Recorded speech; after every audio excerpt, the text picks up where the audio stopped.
guys, it's Tahira, and today I'm doing a diverse book recommendations video.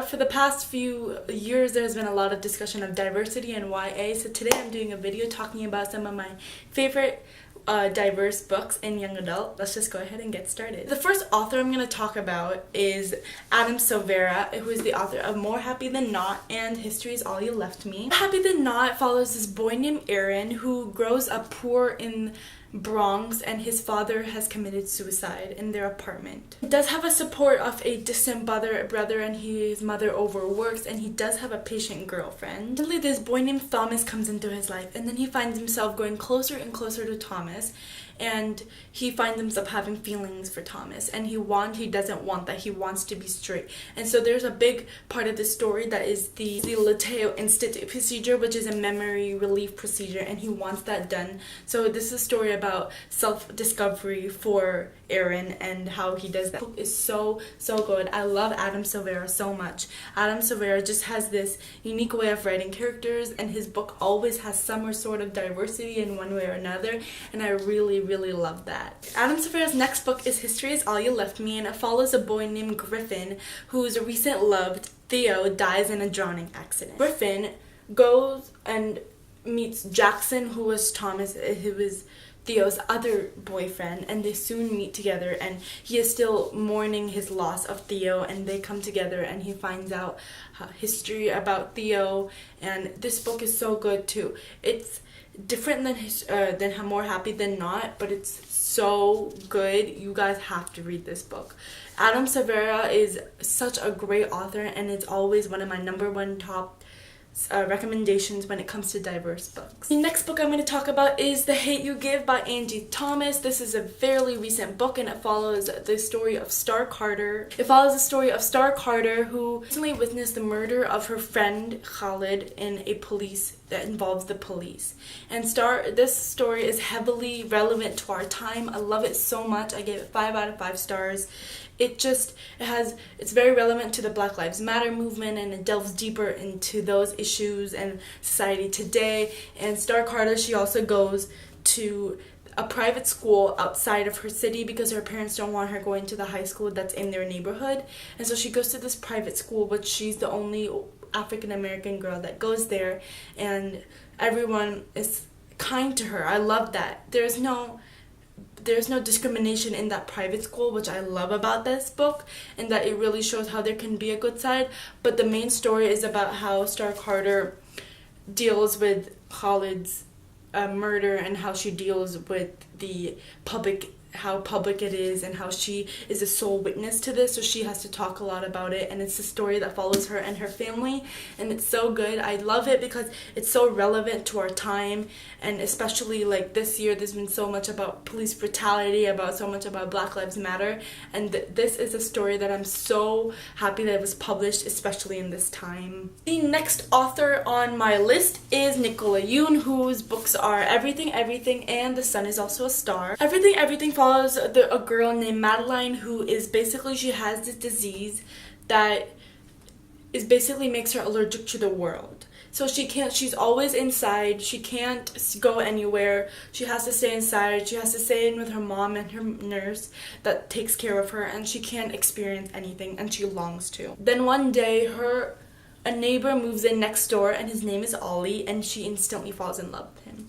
I know this book sounds a lot like an insta-love, but I promise you it is it's way more than that. I heard people talk about this being controversial as the way of the plot twist, and I'm going to be saying spoilers now, but the plot twist is that she doesn't actually have the disease. Her mom used it as a way to protect her from the world, and people are saying that and I totally agree with people are saying that disease shouldn't be a plot twist or shouldn't be used as a mechanism to make the plot go forward, and I totally agree with that. But this book is so cute. Ollie and Madeline's relationship is so nice, and Ollie is so great to her, and there are some instances in the story where I'm like about her decisions, but overall I like this story a lot. The next book is Sun is Also a Star by Nicola Yoon, of course, and it follows a girl named Natasha, who's a Jamaican girl, and she's about to be deported, and a guy and a boy named Daniel, who's from a Korean American family, and his family only wants him to go to Yale and become a doctor. And Natasha, they meet up, they instantly like each other, and that's the whole story. This whole story basically takes place over a day, which is not a lot of time, and the chapters are super short, so the book goes through really fast. But I found this story to be really unique. I know from when you first hear about it, it sounds like an insta love, but it's so much more than that. Nicola Yoon just has a way of writing like common things, but making it so much more and making it not just about that. And I really love this about it. And one aspect I really love is that, spoilers, Natasha is still deported, and it's not like she found this magical or miracle way that she wasn't deported and she could be with Daniel forever, but she was deported, and that is a real thing that happens to every day, and I love that Nicola brought this to light in literature. The next author I am going to be talking about is Renee Ahdieh, and her books are The Wrath and the Dawn, The Rose and the Dagger, and Flame in the Mist. Wrath and the Dawn and The Rose and the Dagger is a duology, and it follows the story of a boy king who takes a new wife every day and murders her at dawn.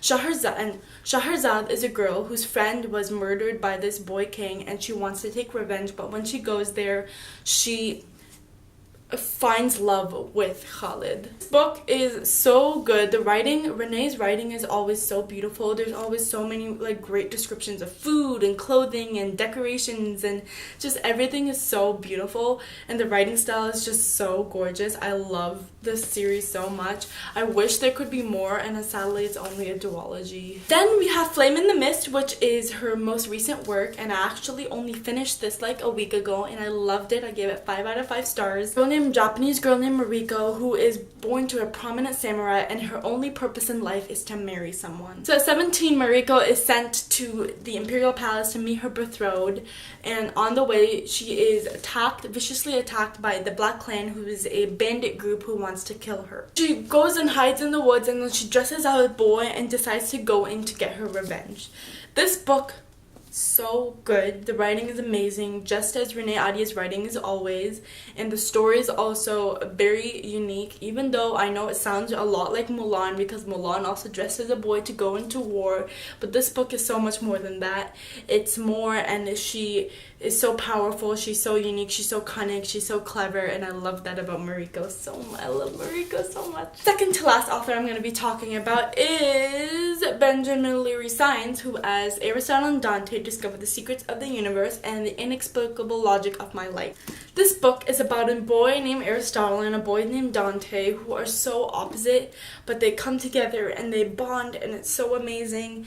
And Benjamin Leary Sines always creates amazing, lovable characters that you just want to hug and hold forever.